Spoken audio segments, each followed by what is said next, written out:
करीबन 2.5 लाख लोग अपना घर छोड़ के कोटा राजस्थान आते हैं अपने सपनों को पूरा करने के लिए। जी हां, डॉक्टर्स और इंजीनियर्स बनने का सपना। जिस शहर को एजुकेशनल हब से जाना जाता था, आज उसी शहर को सुसाइडल हब के नाम से जाना जा रहा है। 2023 के अंदर हमें 23 सुसाइड्स देखने को मिली हैं। इसके साथ साथ अगस्त अकेले महीने के अंदर 6 सुसाइड्स सामने आई हैं। ऐसा क्या कारण हुआ कि जिस शहर को एजुकेशनल सिटी बोला गया, आज उसे सुसाइडल सिटी के नाम से जाना जा रहा है? क्या इसके पीछे इंस्टीट्यूट्स का हाथ है, या पेरेंटल प्रेशर इतना ज्यादा हो जाता है कि बच्चा वो बर्डन सहन नहीं कर पा रहा है, या फिर एग्जाम पैटर्न ही ऐसा है कि एक आदमी अगर फेलियर का सामना कर रहा है तो उसे सिर्फ और सिर्फ मौत से जूझना पड़ रहा है?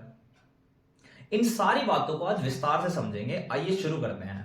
नमस्ते दोस्तों, मेरा नाम मनु सांगवान है। मैं करंट इवेंट्स के ऊपर अपने ओपिनियन प्रोवाइड करता हूं। शुरू करने से पहले कोटा शहर के बारे में थोड़ी चीजें देखते हैं।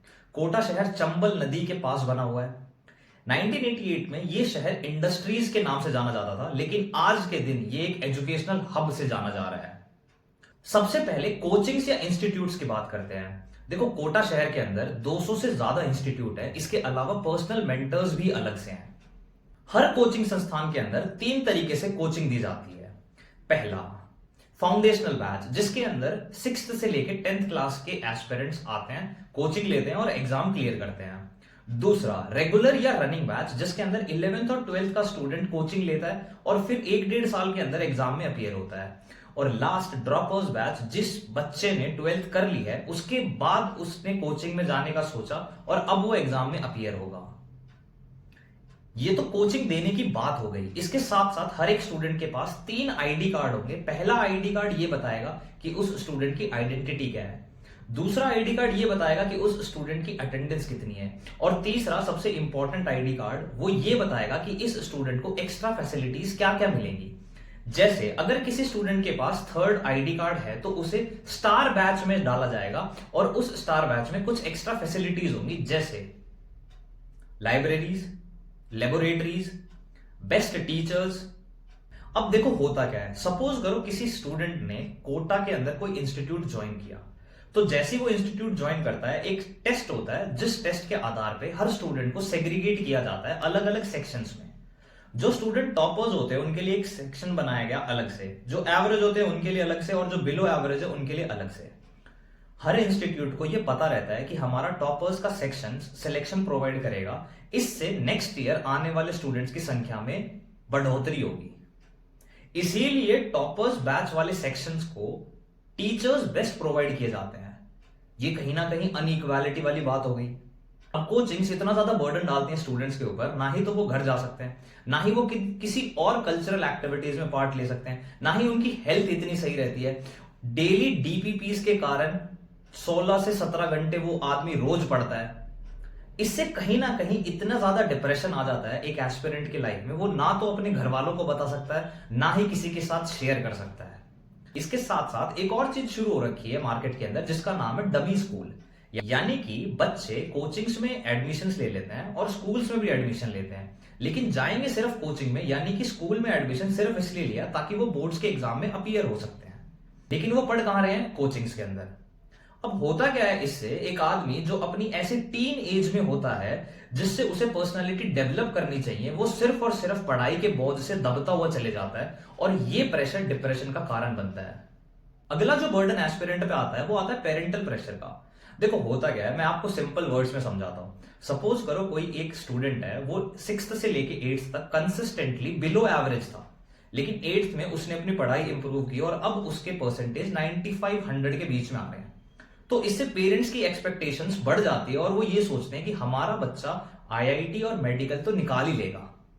स्टूडेंट के ऊपर भी ये प्रेशर रहता है कि अगर मैं इन एक्सपेक्टेशंस पे खड़ा नहीं उतरा तो आने वाली जिंदगी में मैं सिर्फ और सिर्फ एक फेलियर के नाम से जाना जाऊंगा। इसके साथ साथ बच्चों को फाइनेंशियल प्रॉब्लम्स भी होती है। बहुत सारे स्टूडेंट्स यूपी, बिहार, मध्य प्रदेश से बिलोंग करते हैं, जहां की इकोनॉमी या फाइनेंशियल कंडीशंस हर फैमिली की इतनी स्टेबल नहीं है। इसीलिए फैमिलीज हैवी लोन्स लेती हैं अपने बच्चों की पढ़ाई करने के लिए, और अगर उन्हें रिजल्ट नहीं मिला तो ये इन्वेस्टमेंट तो बेकार हो जाती है उनके लिए। अब बच्चा इतनी सारी चीजों में उलझा हुआ है तो वो और चीजों का शिकार भी होगा, जैसे bad habits, drug addiction, sexual harassment, girls में प्रॉब्लम आती है मेंस्ट्रुएशन की। ये सारी प्रॉब्लम्स समाज के अंदर यूथ फेस कर रहा है और ये वही यूथ है जो आगे चलकर भारत का भविष्य बनेगा। अब आप लोगों को क्या लगता है, क्या सरकार राज्य की हो या केंद्र की हो, उन्हें ये प्रॉब्लम्स नहीं पता है? बिल्कुल पता है, और राज्य की सरकार और केंद्र की सरकार ने कुछ स्टेप्स भी लिए थे, जैसे पढ़ाई के साथ साथ योगा करवाना, मेडिटेशन करवाना, कल्चरल एक्टिविटीज करवाना, जिससे एक स्टूडेंट का माइंड डाइवर्टेड रहे और वो बढ़िया तरीके से पढ़ाई कर सके। लेकिन ये सारे के सारे फॉर्मूले फेल हो चुके हैं। इसके साथ साथ अब कोटा पुलिस ने स्टूडेंट सेल की स्थापना की है, जिसके अंदर पुलिस रेगुलरली स्टूडेंट्स से मिलेगी, चाहे वो मेस में हो, चाहे वो इंस्टीट्यूट में हो, चाहे वो पीजीज में हो, हॉस्टल्स में हो, और उन सब से उनके डिप्रेशन का कारण पूछेगी। ये एक बढ़िया इनिशिएटिव है अगर इसे ईमानदारी से किया जाए तो। अब ये तो पुलिस प्रशासन अपने ओपिनियंस या अपनी कार्रवाई करता रहेगा, लेकिन मेरे कुछ ओपिनियंस हैं, वो क्या बोलते हैं। देखो, पहली चीज, हर स्टूडेंट के पास एक ऑल्टरनेट करियर ऑप्शन होना चाहिए। अगर उसे कहीं पे फेलियर से जूझना पड़ रहा है तो इससे वो डिप्रेस्ड होके सुसाइड के रास्ते पे चलने के बजाय वो दूसरे ऑप्शन को चूज करे और उसमें सक्सीड हो। सरकार या प्रशासन को जितने भी इंस्टीट्यूट है उन सब में फीस को रेगुलेट करना चाहिए।